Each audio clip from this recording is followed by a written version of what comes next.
Here we go. Beautiful.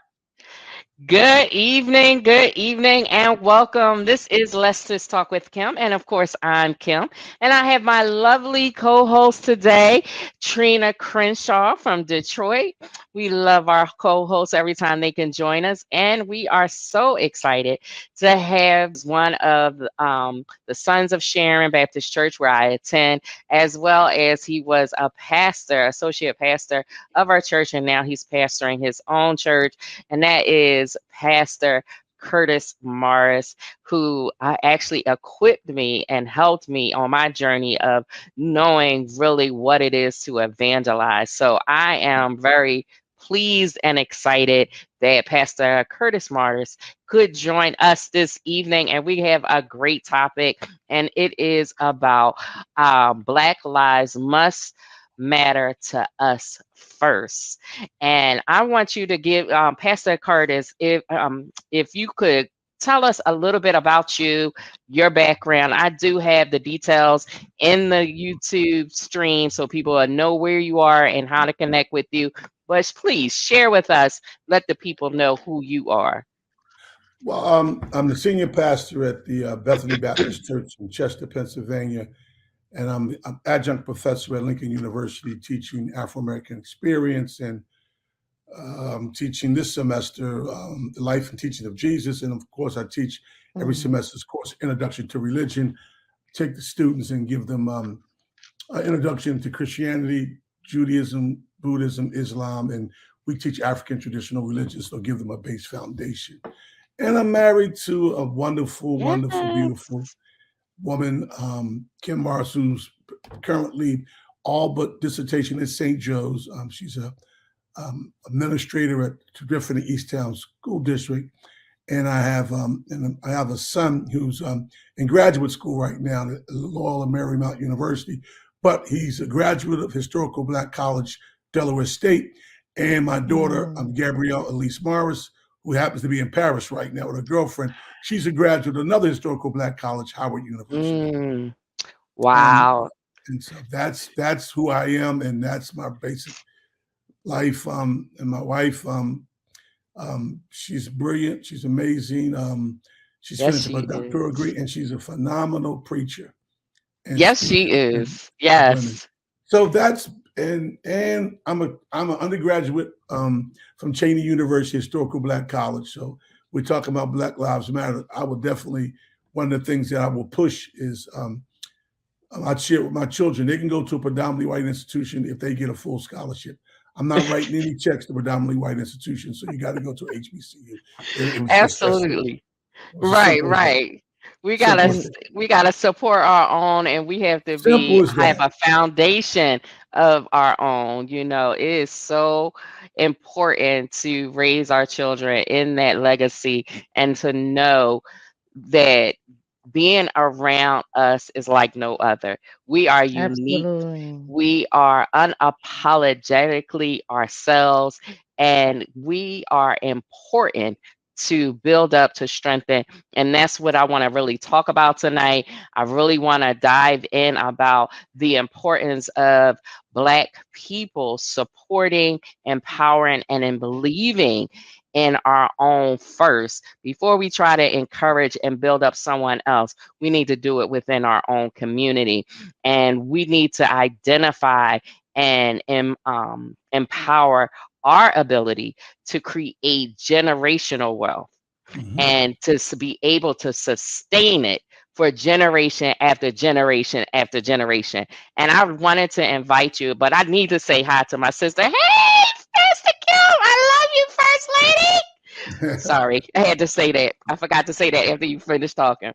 But that's one of the reasons why I really wanted you here, Pastor Curtis, because I've for as long, and I've known you for many, many years, served under you, appreciated your teaching, you and Kim's teaching, and how you even established us at Sharon, and also had a foundation of Mhm. appreciation for the African American community. And you are so very knowledgeable. And that's one of the reasons why I wanted you to come on here, because of the importance of that. So, can you share a little bit about, you know, your understanding of the Black community in and of itself, on how we need to support one another and empower one another?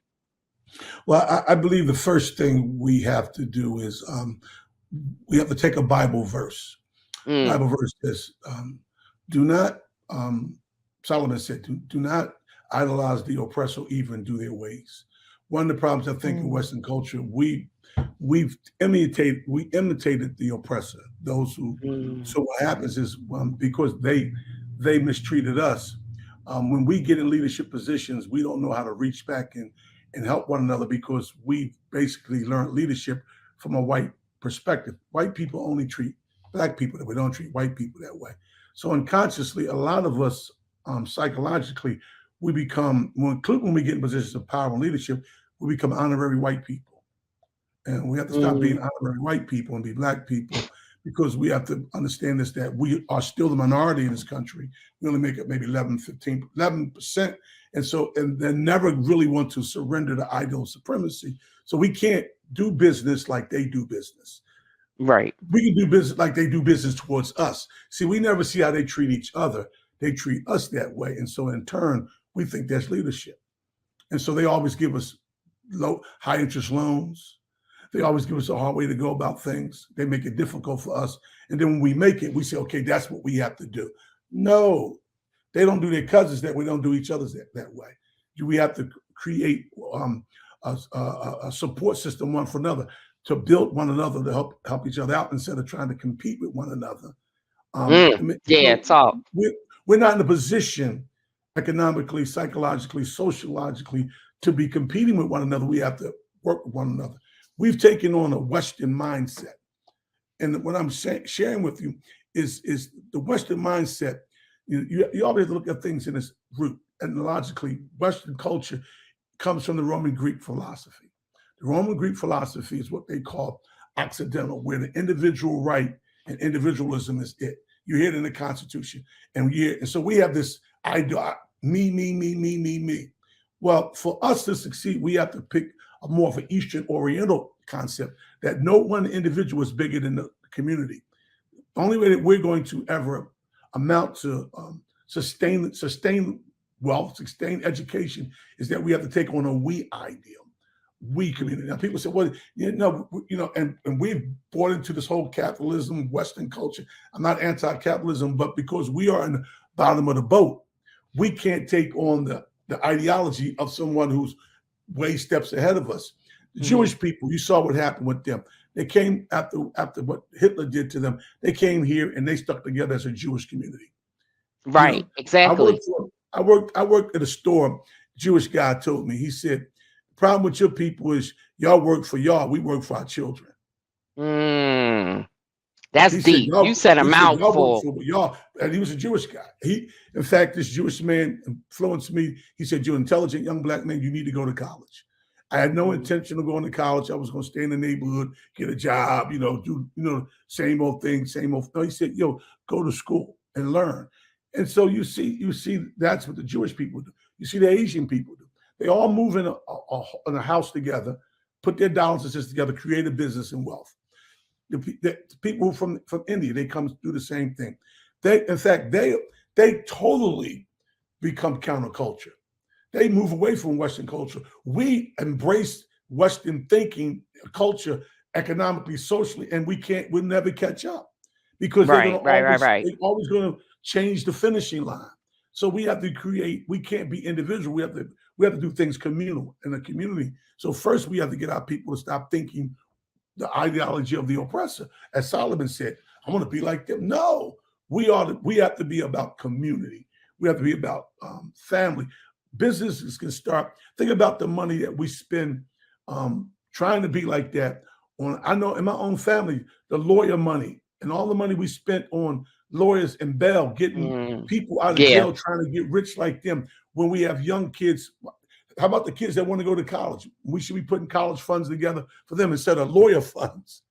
But when if it's all about me, I ain't thinking about you, I'm thinking about me. And so one of the ways that we have to, if we're going to succeed, in business, absolutely, we need to understand the structure of business, but we have to understand it must be from a communal perspective. We're not going to catch up with them individually because we're too far behind the 8 ball. We'll have a few success stories. Yeah, some make $1 billion, but those billionaires, say what you want to say about Jay-Z. Jay-Z is investing back. He's made it, and that brother is quietly investing. Master P, quietly making other. That's the kind of mindset we must have. I mean, I find it interesting that you say that, because I've read that empowerment is the process of nurturing opportunities for people to take ownership and become self-sufficient, self-confident, self-supporting, social, political, economic, and even psychological. So I'm just wondering if that's also a part of it, or is that something that we shouldn't be ascribing to? Because you mentioning the community. But then they say empowerment. Go ahead. We have no other choice. The individual road, where has it gotten us?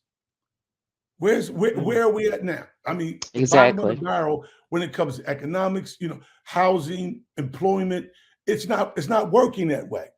Think about this. The affirmative action started, even after affirmative action started in 1968, 70, even with these so-called nice little social programs that's supposed to help us out. The masses of us are still living below the poverty line. We have thousands of families below. We have a shrinking middle class, and we have an upper black middle class, but then there's no middle class anymore. We're either poor or we have a bunch of money. And so we have to bring that middle class, which, watch this, could be entrepreneurs. There was a time in our communities where we had stores and restaurants. The only business in the Black community is hairdressers, barbershops, and dope dealers.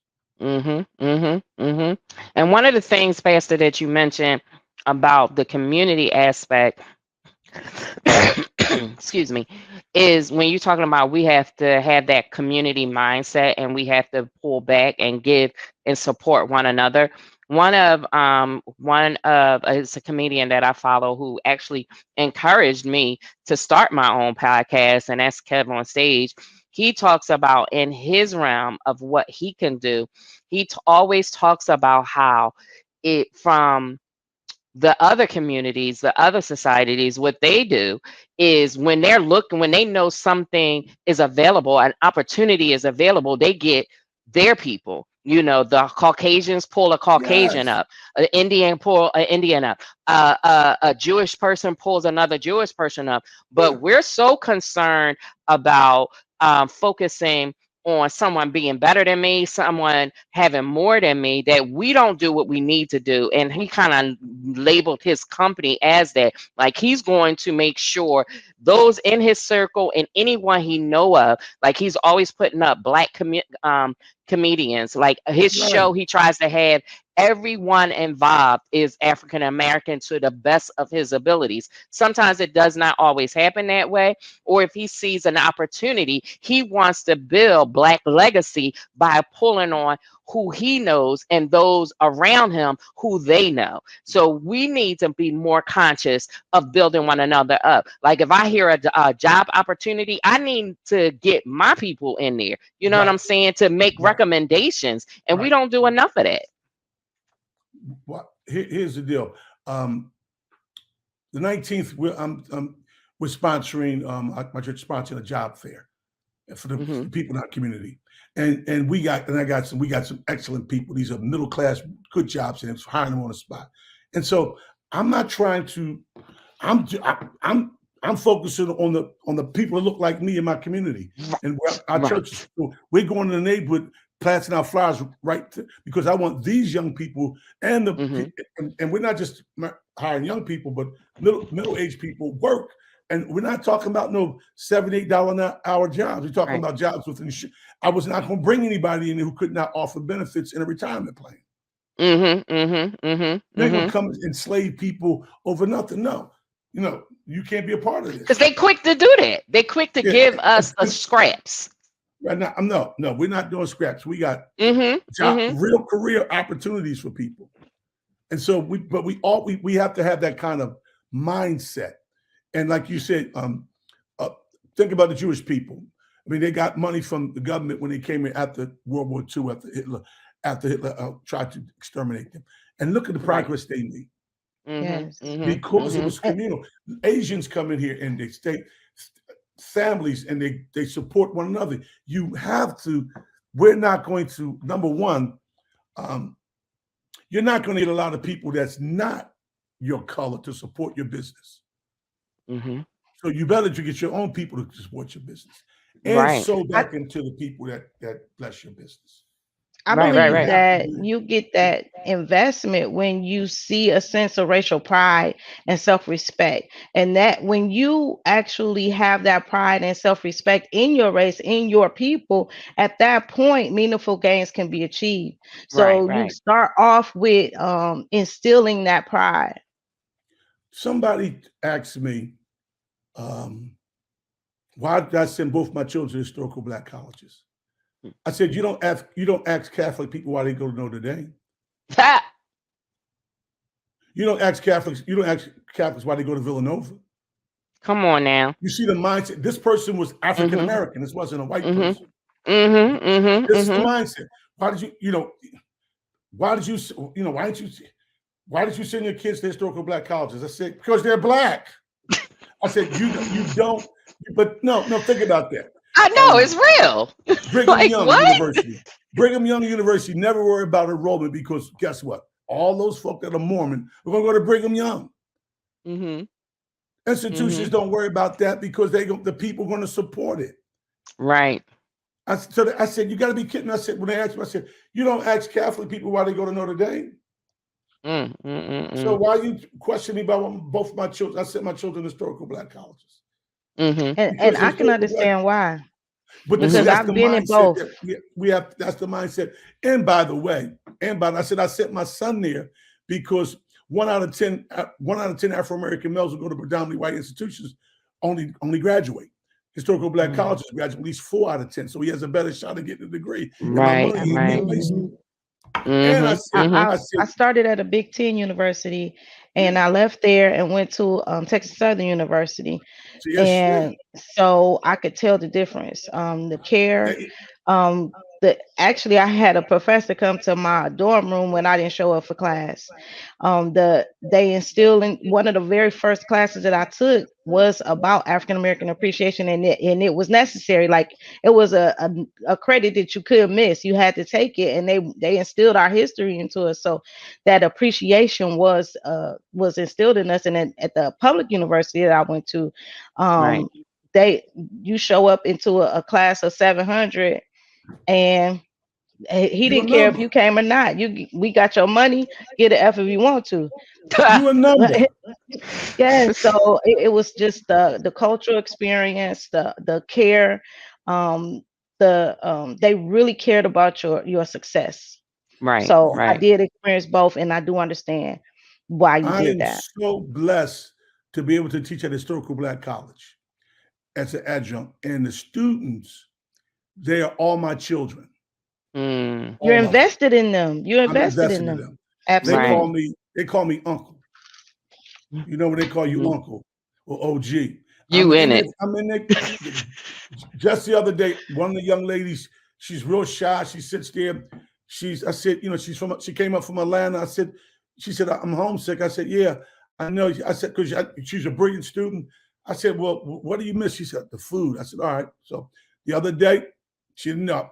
I brought in some ribs, some collard greens, and I gave her some candy yams and some baked macaroni. Her face lit up. That's the kind of investment. When I went to Cheney University, listen, I came in on Act 101. I graduated from high school with C's and D's, right? I only went to high school because it was sports. It wasn't that I couldn't learn. I didn't like high school. I didn't want to go. But I remember Dr. Ernest Berry, one of my professors. He put a dot on the board. He said, I came in, hat on the side, strolling, North Philly. He asked me where I was from, North Philly. He said, you're cognitively underdeveloped.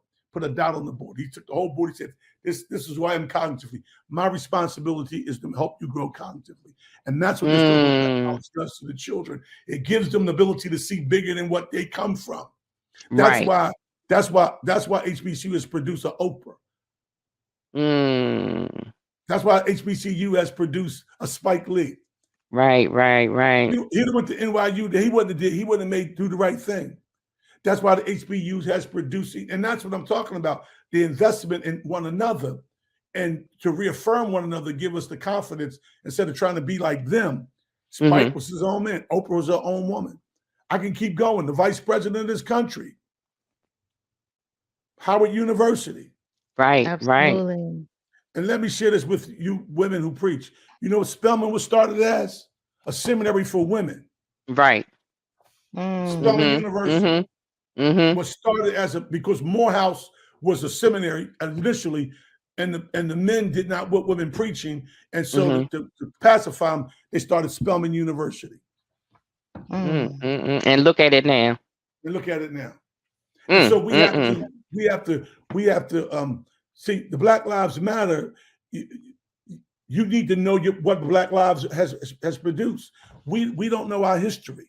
That is true. African proverb says, "Until the lion tells his own story, the hunter will always be glorified." Until the lion tells his own story, the hunter will always be glorified. And so, as Black Lives Matter, we have to We have to begin to be able to share with people the power of when Black folk do things together. Come on. From this individualism, and the culture we're brought into this whole individualism, and think about even so unconsciously, how do we even worship individually? Right. Think about this. What was one of the favorite cliches? I'm blessed and highly favored. Unconsciously. My goodness. Right. The Bible does not even don't even preach that. The disciples said, Jesus, teach us to pray. Give us this day our personal pronoun. Right. Not one personal pronoun in the Lord's Prayer. Come on now. But I'm blessed and highly favored. And I don't get mine. I come to church to get mine. And what happens is we have a collective genius that God has given us, but because it's collective, the body is a collective genius. See, we even in our mindset to make stuff, we have basically became anti-Bible. He said, you are the body of Christ. And so that same concept of power comes from the collective genius. You have genius, but it works better when we bring those as a body, never separate. And so God has created us in that way, but we've taken on the ideology of the oppressor, and I got to be the boss. It's all about me. And it's crept even into our worship. Right. People come out, I come to be blessed. Well, how about being a blessing? Right, exactly. There's a song that came to my mind, Pastor, as you were saying that, and it was like one of the verses is everyone connected to me is blessed. That's it. Everyone is connected to me is blessed because of everything that God has done. You're blessed. I'm blessed. My children's children will be blessed because we're connected. Yes, we need to uplift each other so we can make our community rich. And it's just not economically, but all the way across the board. Yes. That's hard as we try and struggle. The only way we're going to do that, do what we need to do, is we have to do it God's way. We can't do it the way of the oppressor. Solomon, who was the wisest, richest man in the world, said that. He wrote in Ecclesiastes, do not take on the way of the oppressor or to even his ways. Right. And that's what they do. I mean, and it worked for them. But again, we make up 11, 12, maybe 12% of the population. The playing field is never going to be even. So we have to work with the energy with one another. We really have to. You're right. As Black Lives Matter, it has to matter to us from an ethnological perspective, from a beginning perspective. And that was what should be, not what is, but what should be. And so we have to begin to share that. I teach my students that. We talked about the other day. She said, I said, it's about we. I said, you are your brothers and sisters keepers. I said, you over here rolling your eyes at up, rolling your eyes at up. Y'all can't, we'll never accomplish nothing. So if you have that individual mindset, which Western culture, education teaches. Jonathan Coulson wrote this book, Savage Inequities, when they exploited Brazil. The educational systems are made to get people to be eaters and wearers, to consume stuff. So they start by making you compete early. And sit in this mold. They never want you to think. An educational system teaches you to react, respond, and buy. That's what marketing is about. So how are we going to move financially when we're consumers all the time? The boys call us eaters and wearers. Right. So we have to move away from that. But because they have planned in our mind, you are successful. Why do you? They don't even do it. They're so smart. They throw stuff at us they don't even do, and we do it. Right. Once we get a few dollars, we got to go get a Benz, and we got to get we got to get I had a young lady who had $700 sneakers on. You don't even have a laptop, young lady. But in her mind, so I'm challenging their minds cognitively to think outside. Cognitive growth means how you see the world. Until African Americans see themselves the way God sees them and the way this whole system sees them, you can't let somebody tell your story. That's why we have to tell. The African proverb said, "Until the lion tells his own story, that hunter will always be glorified." So we have to create our own narrative and our own stories about who we are and what we need to be. But we already have it. We actually have it, but we don't tell stories. We don't pass it down generation to generation, so that we will all be proud of who we are and what we have accomplished, and knowing that because that person did it, this person did it, I can be equipped to do it. And that it's like a pouring out, like you continue to pour into each other so that we would always be passing it along. What did she say at Texas Southern? That's what she learned. That's what I learned at the historical campus at Cheney University about who I was and what I can do and who we are. And that's why they keep producing these great people. Stephen A. Smith, he's the highest paid. Oh yeah, he's a HBCU grad. I mean, it just goes on and on and on. So, and that's talking about educating one another. And since we can't get everybody to go to college, we need to do it from our churches. And our churches need to invest in economic growth for. I got this 501(c)(3), so we have a foundation that's not connected to the church, so we can produce entrepreneur opportunities for the kids in the community. And we're going to start a after school program, and I'm hiring the people, and then I'm hiring all African American kids from Lincoln or Cheney. And that's what we must do. Who can, again, collective genius. When we went to school, our teachers lived in our neighborhoods with us.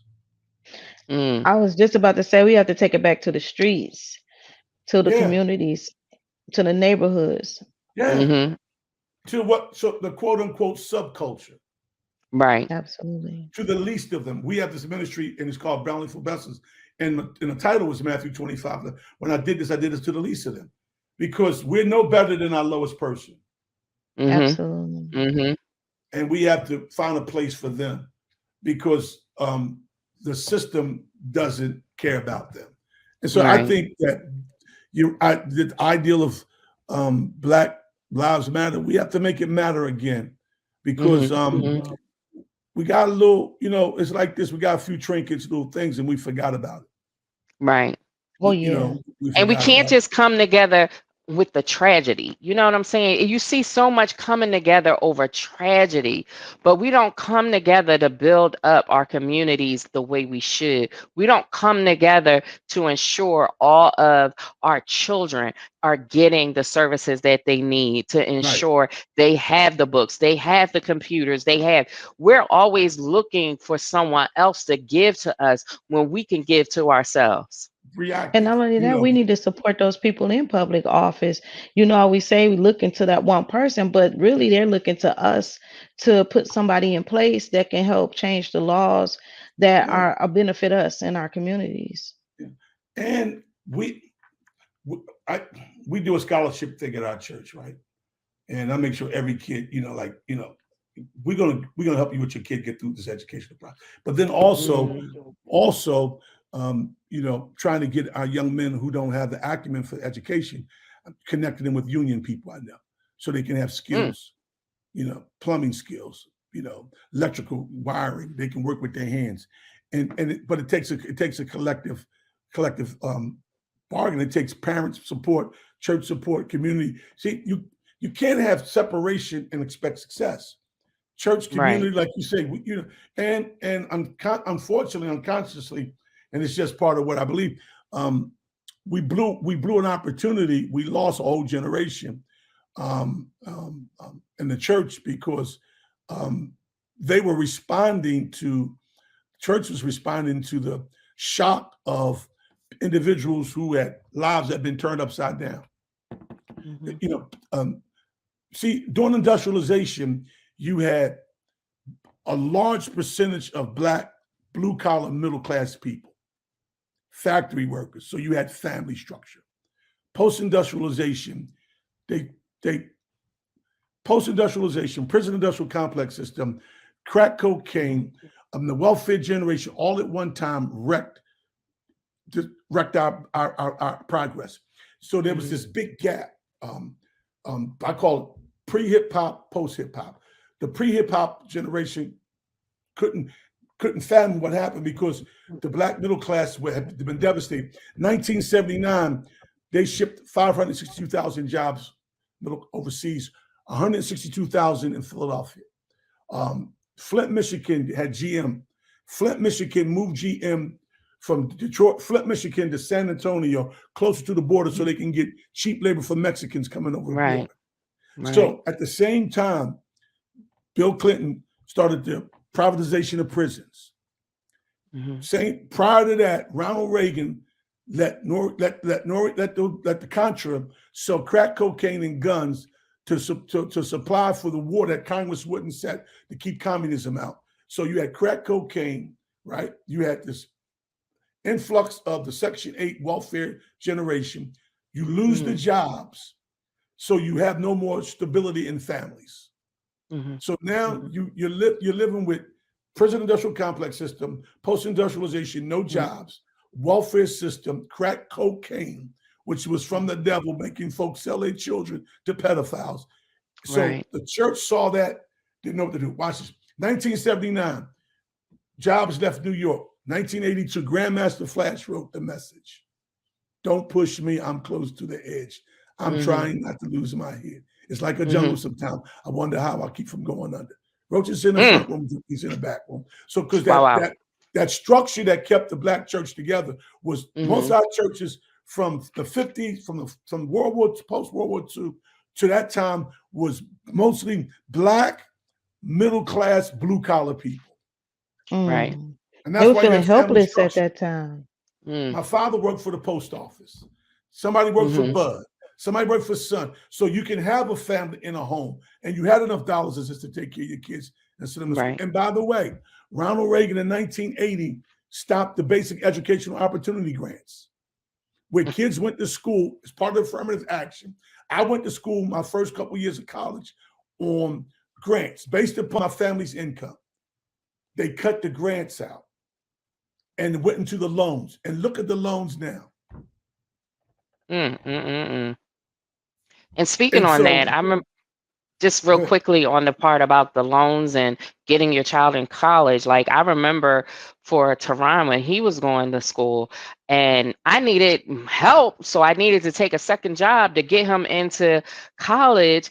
And then once I did that, what they gave him, they slashed. I was like, wait, what? I can't win for losing. When I was an undergraduate, my father had died my first year in college, and my mother and father was married for 39 years. My father worked for the post office and the roundhouse, but my mother didn't get his pension or his retirement because my dad had another wife. After 39 years and 9 kids, he still had another wife on the side somewhere. So the first wife got. So based upon my mother's income, I didn't pay a dime my first 2 years of college, not one dime, because I was impoverished. My mother was only getting $300 a month.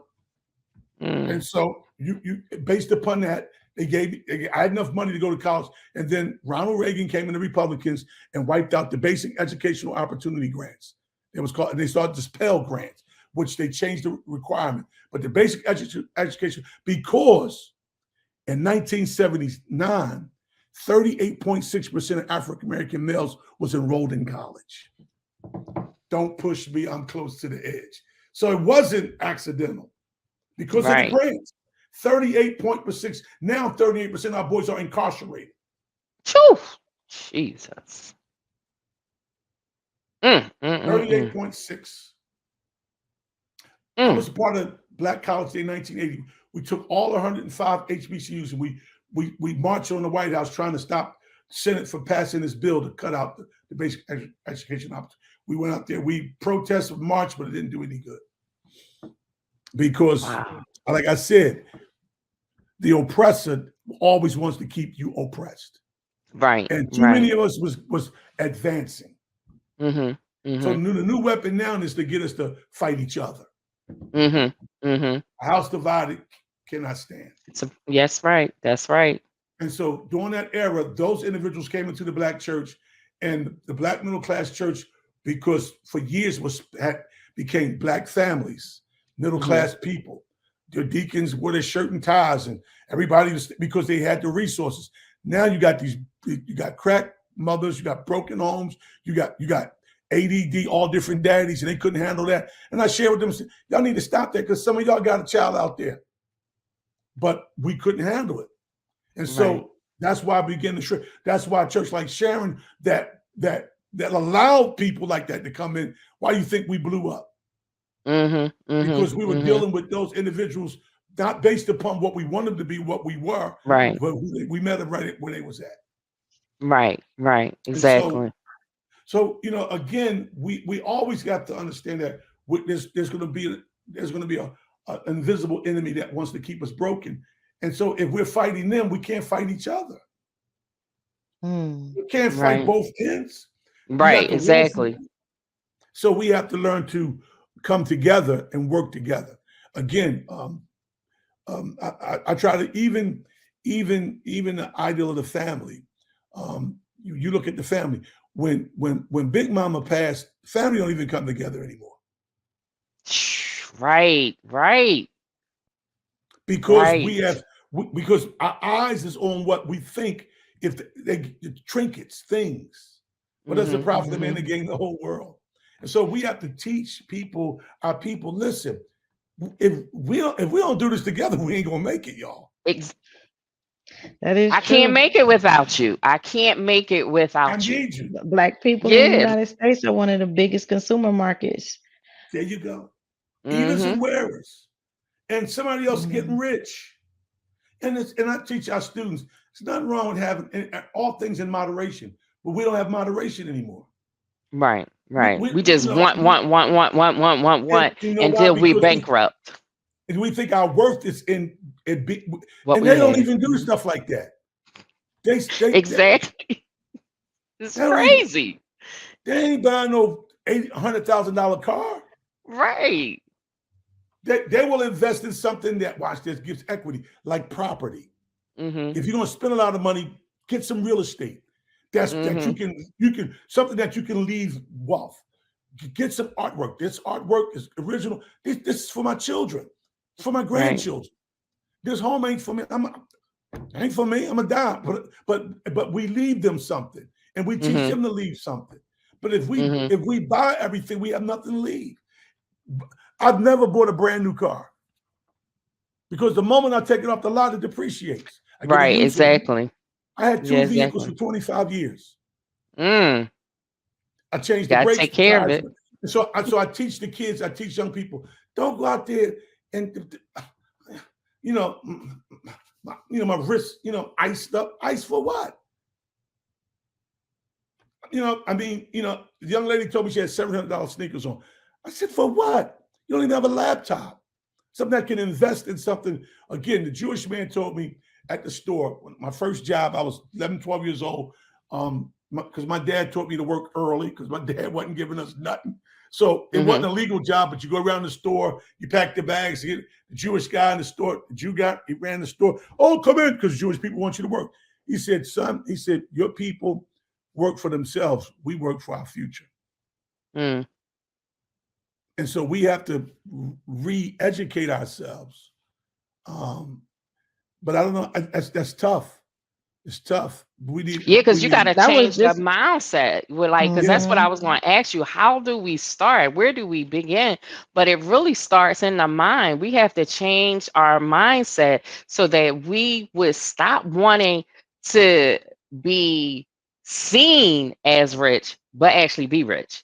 Yeah. You know, like do what's never been done before in our culture.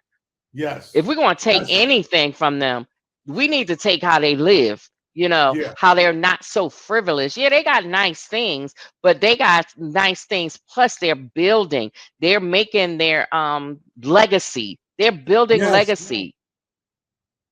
As a pastor, I've done, and I'm not exaggerating, I've done over 1,000 funerals. And you don't know how many I've done. Folk don't even have insurance. Yeah. Where we have to do a GoFundMe to see the waste. Now, that same family, they got iced, they iced down. They iced out, but couldn't pay, watch this, $25 a month. So they can have $30 a month could give them at the end of life $50,000. But they wouldn't do that, but they iced out. Mm-hmm. And they got 20 pocketbooks and 15 cars. You understand what I'm saying? And so those kind of things. I remember I tried to get the people at our church. I said, this is what we want to do. I said, we have this amount of money. I said, what we want to do is we want to take $15,000 a year, find some members that will allow us to write a policy for them. We will bury them if they sign us off. And then what happens is the policies you could take and get a policy for $50,000, but have a burial for $25,000. So the family, and now they're not paying for it. We're paying for it though, premium and everything. We'll take that $25,000 and bury them. The other $25,000 we put in an account.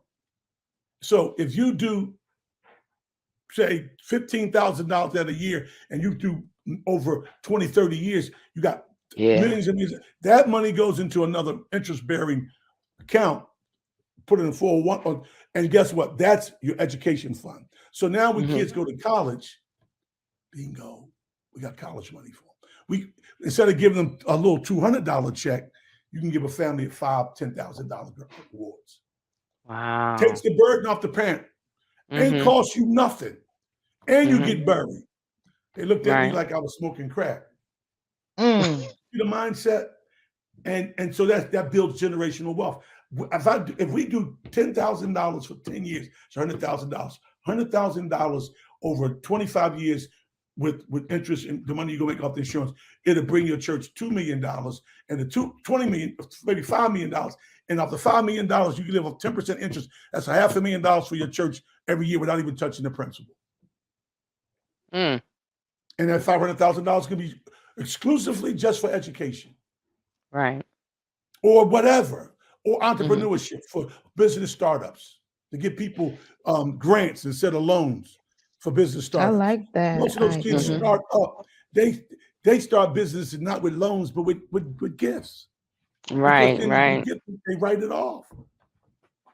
But you look, who's gonna get the money? Me again. And so me.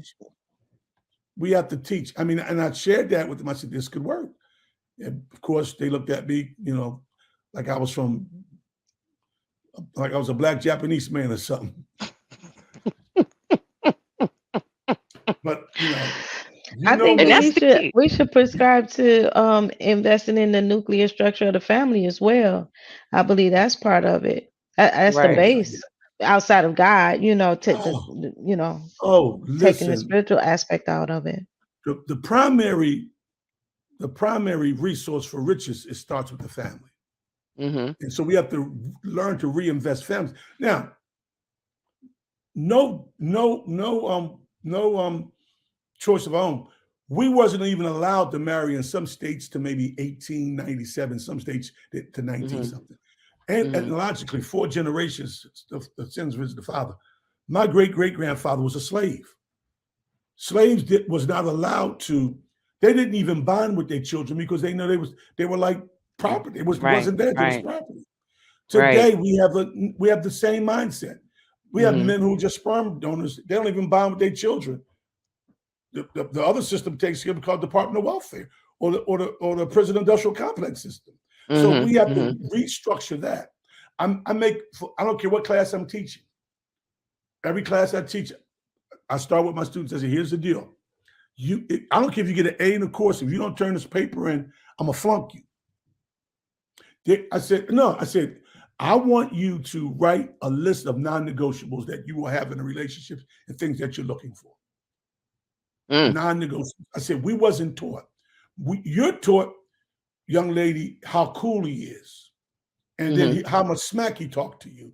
And then you fall all in love with him and he ain't worth a quarter. And you think a white dress and going to church going to change him. No, if he's a bum, he's a bum. So instead of going that way, let's look. I said, don't watch this. I said, and then for you young men, it's the size of her hips, right? I said, that's only 15 minutes of the day. So what are you going to do? What does she offer the other 23 hours and 44? So now at least you have in your mind, but we wasn't taught that. Right. Relationships and families are taught from, watch this. We come, like I said, my mother was married for 39 years with 9 kids, and he had another wife. He had about 13 kids because guess what? His grandfather was a slave. It's not what's taught, it's what's caught. Right. He didn't know no better. My father taught me wine, women, and work. That's it. He didn't know to teach me how to treat a woman with not, and so we come broken. We come broken, and then we put then what happens is we have expectations based upon what we think and believe this other person don't meet none of them qualifications. And what we try to do is we try to con them, fuss them. So what happens is, young ladies, you know what happens. If he get a child, he'll stay and get a job. Oh my gosh. And so guess what happens? A lot of our young women, they end up ADD, all different daddies. Right. And then our young men who looking for his mother or some other woman, and all she wants is bling and hoochie, and and it's domestic violence. Or now he never seen I've talked to kids who've never seen a man get out the bed and go to work. 18 to 25 years, have never seen a man get out. I worked because my daddy worked 80 hours a week. So work was normal to me. So now we have another generation of homosexuals. They're looking for a woman to take care of them so they won't be homeless. They ain't got to live with their mama. Their mama's sick of them. Homosexuals. They're not homosexuals, they're homosexuals. They're looking for some woman who got it all together and come live with her off her stuff. That does not create. So we stay in a perpetual. And we lack the self-esteem to even not want that in our life. And so that's an assignment that you must do. Or I don't care if you got A's on all my tests. I don't care if you know the whole New Testament. I'm gonna flunk you if you don't do that. If you don't do that, yes. Because that's uplifting and empowering them. Yeah. Because at the end of the day, we have to teach and over and over. Right now we're in desperation mode. So we have to be serious about it and intentional. We have to be intentional about creating self-worth. So you know why people dress up like that? Because they don't feel good about themselves. Right. You want to get self-esteem, accomplish something. People who accomplish something got self-esteem. Right. You got self-esteem because you got this program. You're doing things.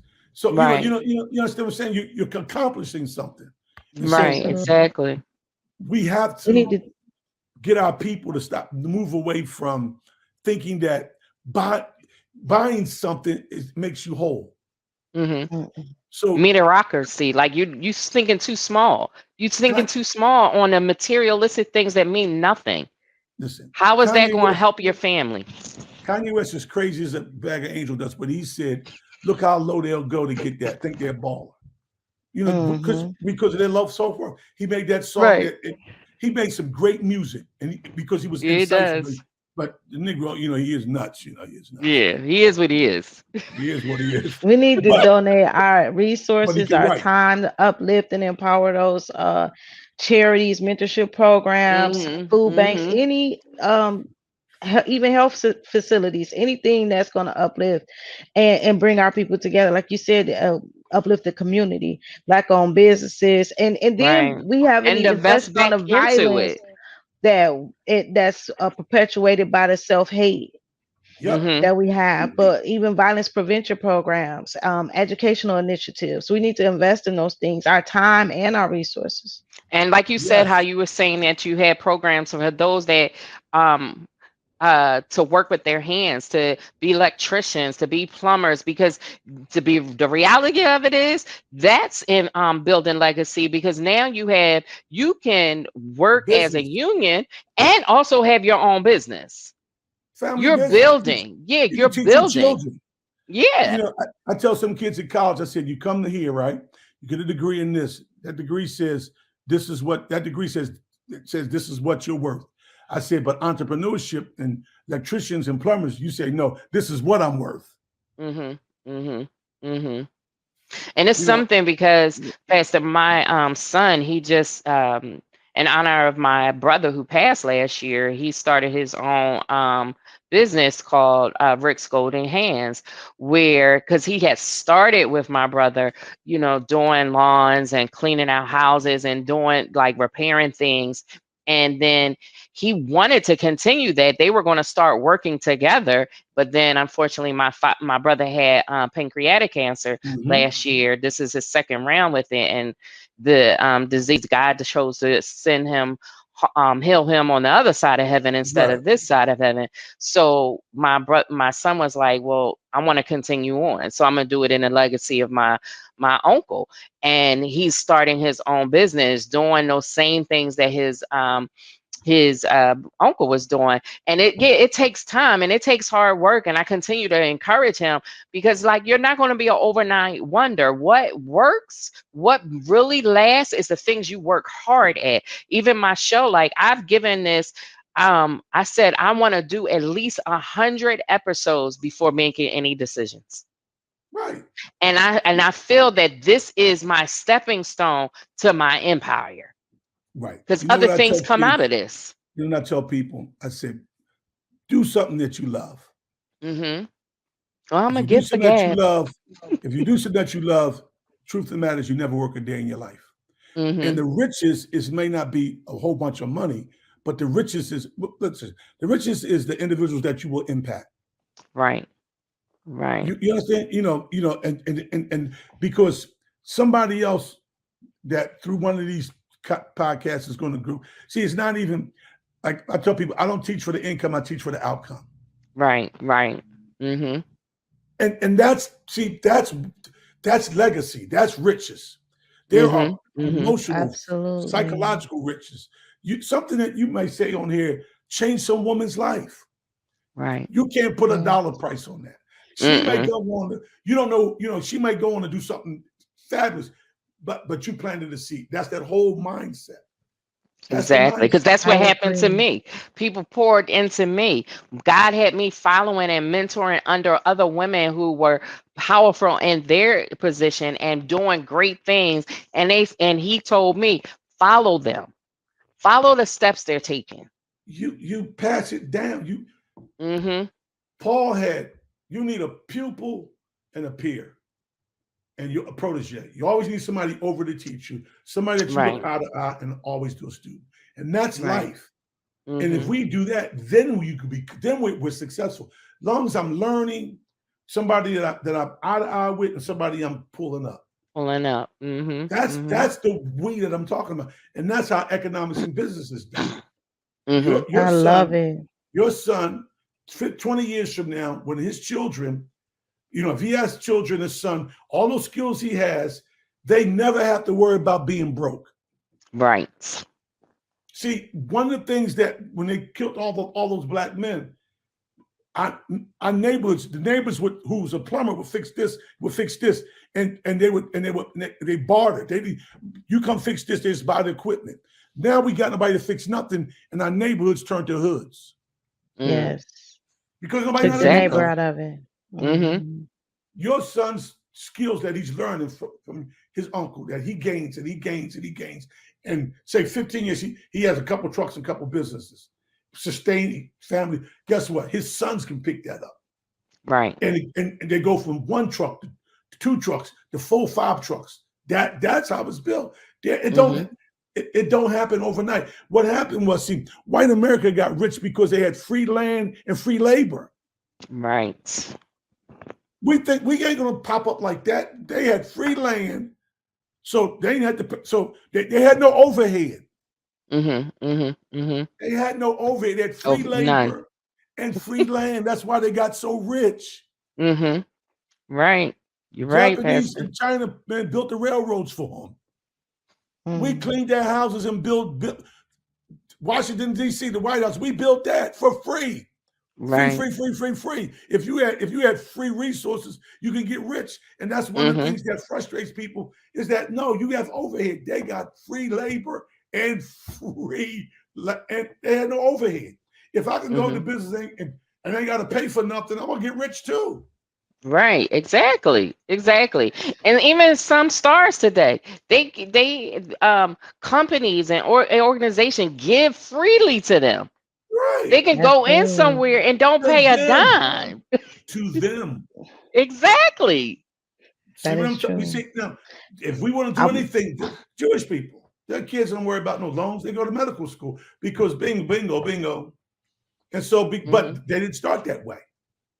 They have to, your son's business, one day, he may have 4 or 5 trucks and a couple of offices, but he starts down. Speak it. And so guess what? His son, that's what the Jewish guy said. We work for them. Yes. So they'll have it. So he understands it. So his son understands it. So they understand. And it just passes on down. And it's called sustainability. You don't want one generation wealth. You want sustainability. So your kids. And the Bible tells us that you're supposed to leave stuff for your children. That's where they Jews got it from. They listen to the Bible. On that one, they listen to God. And that's what we got to do. That's what we got to do. Yes, right. When I say communal, I was going to say Kim mentioned Black Wall Street. Go ahead. Yeah. When I say communal, people want to throw rocks at me. Because it goes against the I'm being intentionally counterculture and counterintuitive. Your natural intuition is you. Yeah. God says, any man come after me, deny him, you. God wants us to die to that. I was just going to say that. That's what he said. If any man come after me, he must first deny him what? You. It's more blessed to give than, than to receive. And then it's counterculture. The world says, look, the lust of the flesh, the pride of life. It's not complicated. It's just that not at all. It's simple, ain't it? Yeah. It's just that nobody want to hear it. Right. And nobody want to believe in the process. Yes. Like it works. It's proven. It's been proven. We watch it. They don't want to be the one to sacrifice. They don't want to be the one to sacrifice, or they don't want to be the one to give up something. But I was going to mention the fact that when you first came on, you talked about Black Wall Street and how we were talking about bartering. He mentioned bartering and how in Black Wall Street the dollar went in that same community 36 times before it went outside their community. So not only did they barter services, but if they did pay, they pay each other, and that's how they became so wealthy. Companies do it today. Hospitals do it to their employees because they have their health care. But if you come to us, it'll be less charge. Because they're not looking for our nickels and dimes. They're looking for the insurance company. Yes. They want what the insurance company is going to pay them. Yep. So yeah, of So, course, yeah, it'll be free for you. Yeah, come to us, because that gives us more money. so you see the work we have to do. Mm, yeah, Um, yeah. you know, I'm gonna do my little part. And the great thing is that the Lord has allowed me to have a captive audience. Monday, Wednesday, and Friday, young people 18 to 22, and they gotta come. And then I said, you ain't gotta like me. I said, my wife loves me. You ain't gotta like me. I'm Come gonna on harass now. y'all. So I Come on, basically, come on. you know, so that all right, Unc, all right, Unc. They see me all, hey, Unc. And the kids know, Mm-hmm. yeah. And I said, that's my responsibility. My responsibility is to pass it forward. I said, I'm my brother's keeper. I said, I'm gonna be on y'all. Y'all ain't gotta like me. I'm gonna tell I you, said, Pastor. Well, you got me excited. You do. Like I can feel it in my gut yeah. of how many people this episode is going to bless, because I you have dropped a whelming, like you pulled out a pickup truck, a tow truck, a trash truck filled with pearls, and you dumped it in front of us. That's what you here's the just deal. did. A What tractor trailer. I've been blessed to be exposed to some great people, some men and women who've taught me stuff. And listen, freely give, freely receive. You give it out. Right, I mean, right. and learning is, again, peer, pupil, protege. You Yeah. never stop learning. I don't care how old you get. I don't care how well you've done something. You listen. Mm, I'm and watch this. I always tell the kids, if every room you go in, you're the smartest person in every room, you're in a bunch of bad rooms. mm-hmm, mm-hmm, You got to mm-hmm. be in a room with somebody smarter than you. Got to. I tell the kids, I said, I don't spend a lot of time with people 55, 60, 61, 62. They said, why? I said, because I've already been there. Mm-hmm. I spent with people that's 70, 75, because I'm trying to get there. And I Right, want to know, how do exactly. I get there? They can help me get there. Mm-hmm, And it's the mm-hmm. same thing in business. Find somebody who's in the same business as you are, who's up here. And of course, you talk to people here and you help somebody along the way. But, you watch and say, how do you do this? And you'd be surprised what you can pick up. Mm-hmm, mm-hmm. It's about listening. You gotta Yeah. watch and you gotta be listening. You I ain't can't got let time for a things bunch of pass people. you. Yeah, like you I can't get mean, on the mediocre stuff. I got my students and I got proteges, guys. We're in the same age bracket. And yeah. And I'm learning, we learn one from another, and I'm helping them. I'm always going, I got a bunch of pastors to preach. I'm helping young guys that want to be, but I go find the old dudes, the older professors, just sit. Mm-hmm, mm-hmm, mm-hmm. And they be in there. I go to the mall, a bunch of old guys. Can I sit here, y'all? Oh, come on, sit there, young. They don't even, you know me, because I don't care. I don't even know. Mm-hmm, mm-hmm. Oh, you son. Well, yeah. They call me, yes, all right. And I listen to them, and they give me hints on, how to navigate the next 10 years. Right, So, right. and the same thing, with learning, with life, finding people who have like-minded. And you just don't want to spend a lot of time with people who waste your time. Right, absolutely. You got to find people Absolutely. who are going somewhere, because you got to help somebody. And Mm-hmm, so, whatever business you in, find somebody who's up here that you can mm-hmm. mentor them, and find somebody that's, so y'all can keep ideals fresh together. And then Right. always find some young person to say, come on, let me show you what we do, child. I Mm-hmm. I like got to it. I meet like tomorrow it. with a young kid. I think he want to preach. He's one of the students. I talked to him about it. I said, I'll meet you tomorrow at 1:00. We're going to go get something to eat. You always need to do that, because you always, I'm always teaching. But for your own personal growth, find somebody, a protege, find somebody that you can look up to about whatever you're doing. That's wealth. That's passion, generation. Because guess what? They do that to you, then it's going to pass down. Right, right. That's part of Knowledge is power. that's that Knowledge communal is thing. power. That's that community. Yeah, That's what yeah. happened to our community. We lost the old heads, and we lost the big mamas. Mm-hmm. Yes. You know, Absolutely, absolutely. It skipped the generation and we yeah. paying for it. We paying Woo! for And it. it's not valued. The big mamas want to be young people. No. We need to Yeah, you right. value that We wisdom. man, you right. We lost a generation. I always tell folks we got to get like Heinz and catch up. Mm-hmm. And like you said, the word says, and all you're getting, get understanding. Yes. This is purpose in that. Like, Yeah, come on now, it's purpose. absolutely. Absolutely. You got to understand this walk.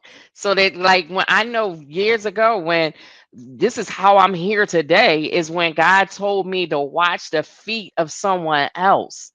Watch where she was going, watch what she was doing, Yeah. because he was preparing me for now. Listen, you don't even see it. Mm-hmm. Mm-hmm. A plant don't see itself growing. It just one day it's grown. Somebody got to Yeah. keep watering it. Mm-hmm. And Mm-hmm. the same thing for the next step in your life. You know, y'all got years to go. So, like I said, that concept. And I don't know how long I'm gonna live, but I don't plan on going nowhere. I want to learn some more. That's why I Right. find the old guys. Talk to Dr. Gus Roman and Dr. William L. Banks, two old scholar guys. Talk to these guys, they just drop knowledge on you. Mm-hmm. Wait a minute, Mm-hmm. they do without even knowing it, because it just comes Right. out of Right, they right, just right. They being can't help themselves. themselves. Yeah. Yeah. They can't, they everything, it just pours out. Just like this hour that we spent with you. It was just pouring out of you. We didn't have to say much. We was just gleaning. We were just taking in what you were saying, because it was just flowing so deep. Like I said, Well, my gut is full right now. you know what it is? It's grace. Mm, God's grace. mm, Simple as that. God's nothing grace like to it. allow me to be in certain places and learn certain experiences. It's God's grace. That's all I can say. Mm, And I know it's God's grace. I know. Listen, this was not my life plan. right, right, God's right, grace. Really. right. I just been blessed with so many brilliant people and so many people who knew something that would drop stuff in my head. And you just got to be open to, sit at we talk about sitting at the feet of Jesus. Well, Jesus is in his people, and God's, it's so much stuff out there. Right. You just got to be open. And I'm never forgetting, he passed Dr. Ernest Berry. He said, son, you're cognitively underdeveloped. And he said, cognition is how you see life and how you see the world yourself in. He said, I want to help you grow cognitively. So I began to listen to these guys and learn, and then eventually you get an appetite where you want more. Oh, taste and see that the Lord is good. You really do. And when you don't learn something, when you go through spells where you feel like you're not learning, you get like, I got this is, you get anxious. So you want to, you're looking for something else. Right, So right. and learning, it's learning, and it's you learn to lead, to liberate. That's one of the things that we teach the students at Lincoln: learn, lead, and liberate. We learn so that we can lead and set people free. Right. So you're learning, and to lead people, to set them free. And if you get the if you understand the mission and you've been chosen to do this, and who chose you to do it, then you can give it your all, because you understand it's bigger than you. Once you understand that who you is and what your life is bigger than you, and then you can give yourself. And it's called passion. It's called pathos. Yes. Pathos is passion. Ethos is the ethic that you do it with. Logos is the information that you have. Logos means nothing if you don't have pathos and ethos. And you can't have ethos without logos. So the logos is the understanding. Pathos is the passion, which you do. Ethos is the wisdom and how it's applied. And Jesus. Once you get that, you don't even think anymore. You become, first we're unconsciously incompetent. Then God talks to us, we become consciously incompetent. Okay, what I do? Then we become consciously competent. And then you become areas where you're unconsciously competent. You don't even know. That, some areas in my life, I'm consciously competent. Some areas I'm unconscious. In some areas, I'm conscious that I'm conscious that that I'm incompetent. I need to know some more. And then as you get older, as time goes on, you realize that some things you just ain't gonna know. And so the things then you find your voice. That's your voice. Right. And you know what your voice is. And this is my voice. And like I share with people, I'm not going to run around the church with a handkerchief. I ain't gonna sing. I ain't screaming to the top of my lungs. I ain't gonna give you no motivational speech on that. This is who I am. Right. This is my voice.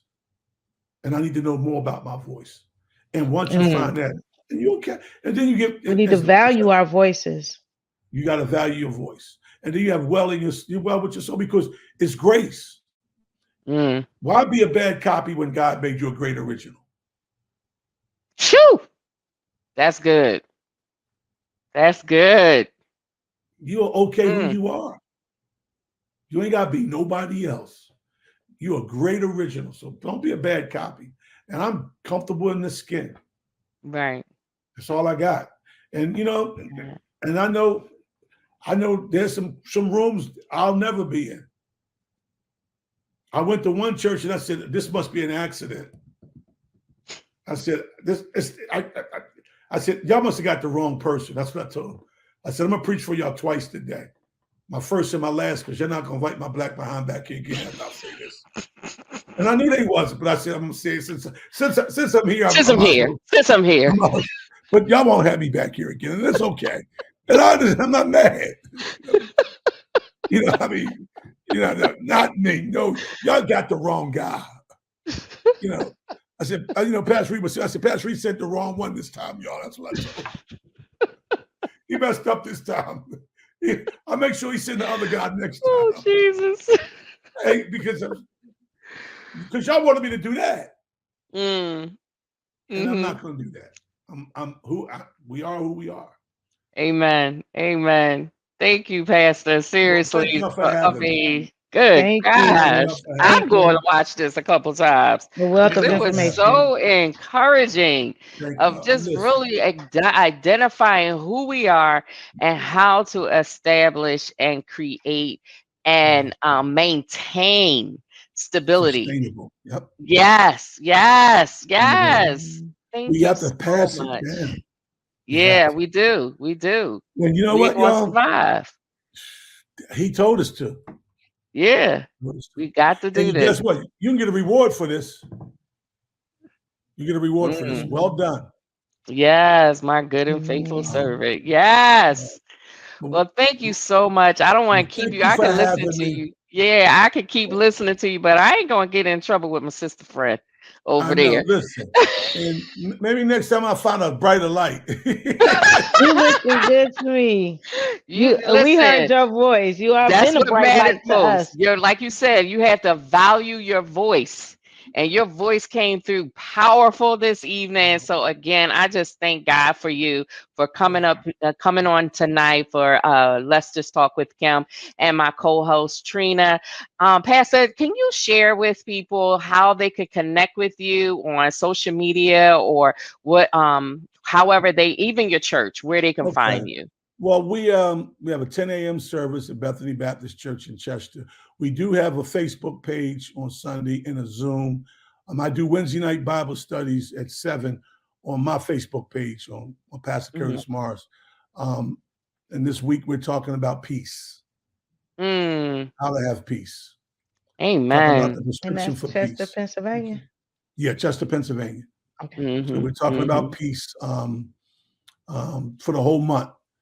This year I started off, I did the fruit of the spirit. First month we did love, then joy, and then of course March was Women's Month. and I got to be on Black Man Sabbatical. That's called Baptist Sabbatical. They don't give Baptist preachers sabbatical. And then I'm coming back and doing peace for this month, and the next month I'm doing long suffering. The whole fruit of the spirit. Right. Yeah. So Well, we're working amen. on four lessons, and 4 lessons. The same thing we do on Wednesday, I do on Sunday, so that people can get it. We're working on peace. We're doing John 14:27 tomorrow evening at 7. Peace I give you, peace I leave unto you, not as the world. So let not your heart be troubled, neither be afraid. So we're talking about peace. Okay. All right. Well, thank you so much again. Thank y'all for having me. Enjoy. Yes, thank you. Thank you. Trina, we just bless God for you as always. We definitely know how to get in touch with you. And then, like I said, don't forget to like, share, subscribe. Make sure you do all the things for Let's Just Talk with Kim. And we will always see you on Monday nights at 7 p.m. Eastern Standard Time. So have a blessed evening. Bye. Bye.